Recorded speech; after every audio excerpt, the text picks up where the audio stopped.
Yo, what is going on YouTube? I am Germ here. Today I have a new type of video idea for you guys. Today we're going to be running through the 5 best LCS teams of all time, in my opinion. We're going to be breaking these teams down in a couple ways. Some of these teams had really successful international runs. Some of these teams were just very, very dominant in the LCS. Again, we've seen a bunch of different great LCS teams in one way or another over the course of the years because the LCS has been around for a long time now, like 2013, something crazy. We're going into the 2021 season. So I thought this would be a cool way to look back, reminisce on all of the cool LCS teams, especially as we start to get some of these older players out of the league now, like Xmithie, Bjergsen, Doublelift, some of these guys, kind of look back and give my thoughts and opinions on the top 5 teams. Obviously, this list is going to be very, very controversial because everyone has a favorite team. Everyone likes different teams for different reasons. So this is going to be a fun one. But before we get into this real quick, I just wanted to mention, guys, we have merch. I have just dropped my first official merch line. This is the Germ Signature Collection. You can get this clean Germ Signature tee and autograph from Germ for just $20.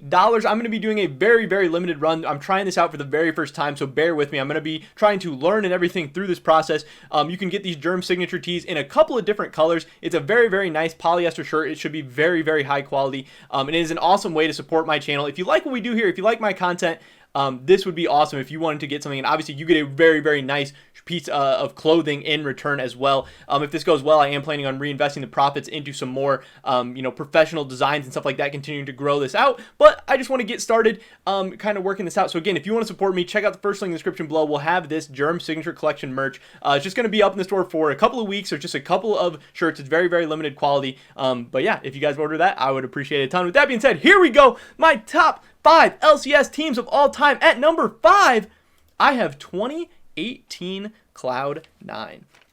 This team was in the top lane, Licorice. In the jungle, we had Svenskeren with Blabber as his backup. In the mid lane, we had Jensen, and at times we saw Golden Glue as that swole bro, pairing up with Svenskeren. Then we had Sneaky at AD carry and Zeyzal in the bot lane. Now, this team went 11-7 in both splits, in the spring and in the summer, and that's not that great. So we're not that impressed by that. The 11-7 was good enough for 5th in the spring and 2nd in the summer. They actually finished about 5th in the summer playoffs and they did finish 2nd in the summer playoffs as well. So again, not that great of showings, probably not enough for them to get on this list, but they did tie for first in their groups at Worlds. They ended up losing the tiebreaker, so they got the 2 seed out of their groups. This was actually the last North American team to make it out of groups at Worlds, as we haven't had a team make it out of groups 2 years in a row. As sad as that is, 2019 and 2020, not very great years. But this team actually 3-0'd a Freak of Freaks in the quarterfinals at Worlds and made it to the semifinals at Worlds. This is the farthest that a North American team has gone at Worlds kind of in the modern era. This was so crazy. It was the first time that we really saw a NA team in the modern era of League of Legends beat a Korean team on the biggest stage. A Freak of Freaks, people are going to say they're slumping, they weren't playing that well, whatever. That was a team that won their group, and at the time, this upset was absolutely insane. This is one of the biggest upsets in League of Legends history, and not necessarily one of the big upsets in League of Legends history, because there's some crazy ones that we're going to talk about in this video too, but it was a very, very massive upset. Nobody expected Cloud9 to win. Nobody expected them to 3-0 them. Obviously, this team went on to get 3-0'd by Fnatic in the semifinals, so that was a little bit of an oof. But again, this has been one of our most successful teams. I mean, Cloud9 historically just always been one of our most successful teams internationally. But this team was clicking on the right cylinders at the right time. They were playing that aggressive style that really started to surprise the Korean teams, as they were still kind of playing that slow and controlled style. This team was so exciting. You see how many stars are on this team. Obviously, Licorice, Blabber, Jensen have all really come into their own and been absolute superstars in the LCS. And this was just so crazy at the time. Again, they almost won their group. They didn't quite, but they did 3-0 in the quarterfinals, make it to the semifinals. And at the time, that was absolutely insane, just for showing North American teams that they can beat Korean teams, that it can be done. It inspired so many teams. It inspired so many fans. It was so exciting to see, so cool, so awesome. So yeah, even though they weren't that great of a team in the LCS, in the regular season or anything, this is still a top all-time North American team for me, a team that I'm always going to remember until, we start to get some more success, until we have another team maybe win a game in the semifinals, or a team make it to the finals, or something crazy like that. I really respect this Cloud9 team for what they did. They're number 5 on my list.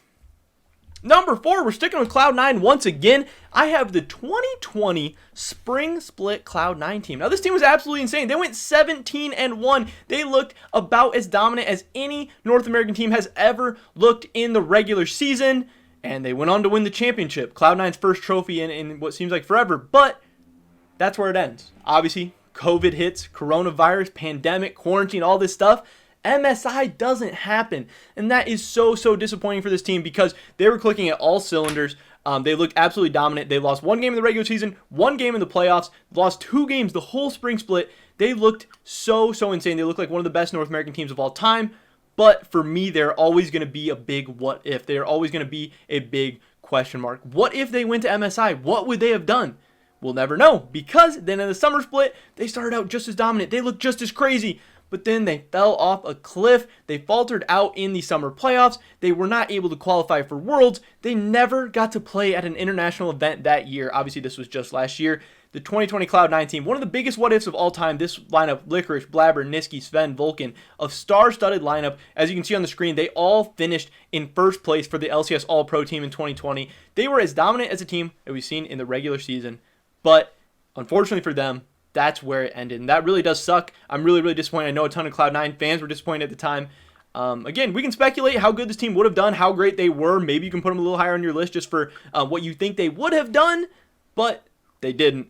They're number 4 for me.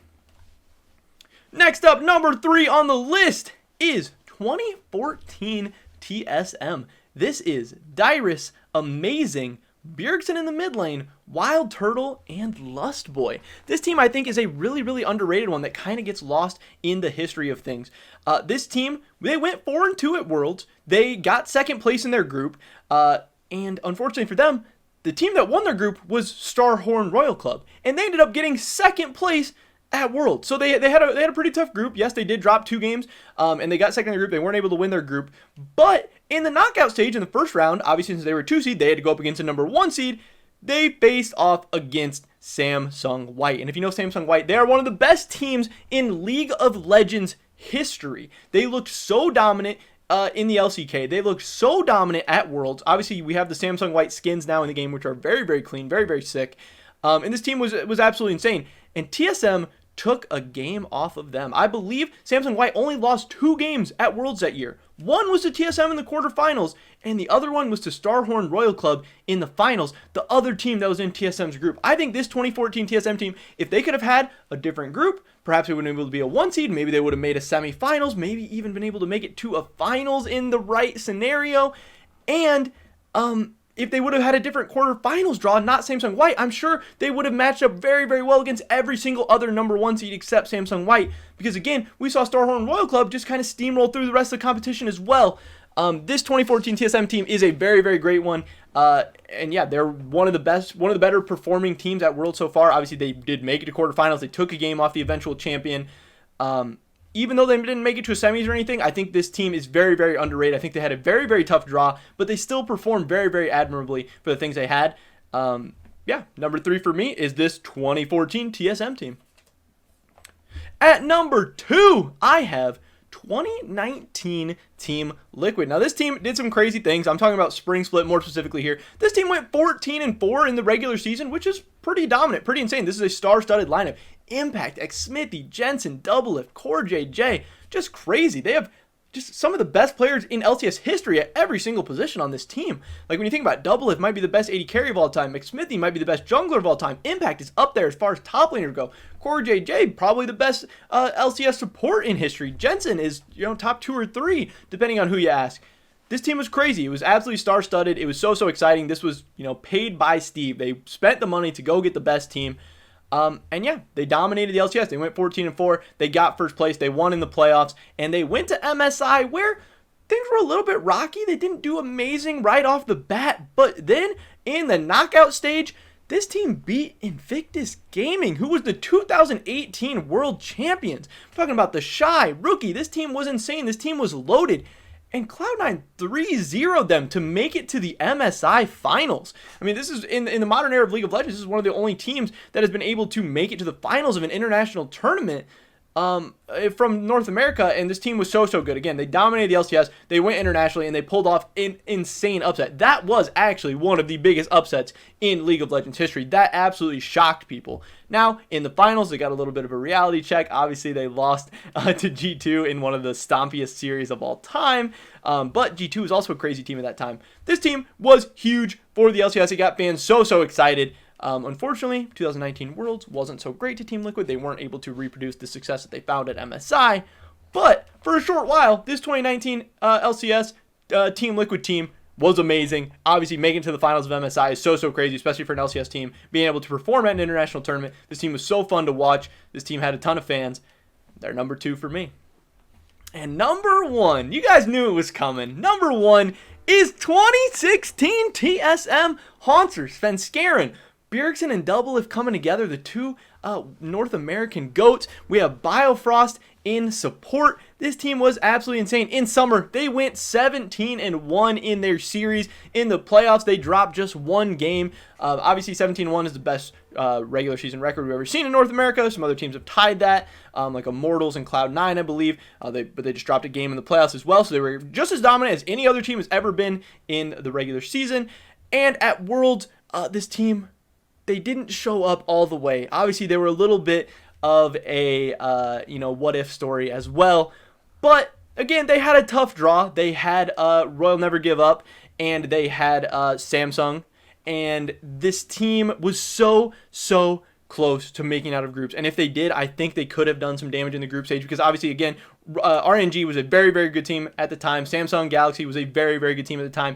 And this team was just the Doublelift Victor play away from beating Samsung Galaxy, from making out of groups, and potentially being able to make the semifinals at Worlds, because I think they would have gotten a pretty favorable draw if I remember correctly. But yeah, this team was extremely dominant in the summer. This was just an insanely star-studded team. Like, obviously, Svenskeren has been insane in the LCS. Hauntzer has been a crazy top laner. And then Bjergsen and Doublelift together on the same team was so exciting, so fun to watch. And yes, they didn't make it out of groups. They didn't make a quarterfinals. They didn't make a semifinals. But damn, they were so close. And yes, they did make the big blunder. They were a little bit inconsistent. They didn't exactly show up at Worlds like kind of TSM has always done. But to me, this is the best LCS team of all time. This is the best LCS team that teams have to be judged against. And I could see how you could say I'm wrong, because they didn't have the same international success as some other teams. But this was a combination of LCS dominance and then actually, performing at Worlds. Yes, they didn't make it out, but they were so close, and they did have a very stacked group. They were absolutely in the group of death. They gave RNG a run for their money. They gave Samsung Galaxy a run for their money. And then Samsung Galaxy went on to barely lose to SKT in the finals. They almost pulled off, so they almost, was another instance of them losing out to the eventual world champions. They lost to the world finalists, but again, we're just that one Doublelift play away, which is always going to haunt TSM fans. It's always going to haunt me. It's going to eat at me away forever. One of the biggest what-ifs in League of Legends history. But yeah, this is it. This was my list. This is my opinion for the 5 best LCS teams of all time. I know this is going to be a fun one. The comment section's going to be going crazy. There's going to be some hate on this video, I'm sure. But I would love to hear your guys' thoughts and opinions. Again, don't be a dickhead. Don't be mean to me. Don't be mean to anybody else in the comments. But share your list. Share your opinions. What did I get right? What did I get wrong? And who's in your top 5? I would love to hear your guys' thoughts and opinions. I really would. Because I think it's a really interesting topic. And there's so many different ways and teams that you could go here. Drop a like if you enjoyed this video. Subscribe to stay updated on my latest content. Check me out over at Twitch. Twitch.tv/I_am_germ. And again, hey, if you're interested, check out my new line of merch. I would appreciate it a ton. Hopefully I catch you guys all in the next one. But until then, peace.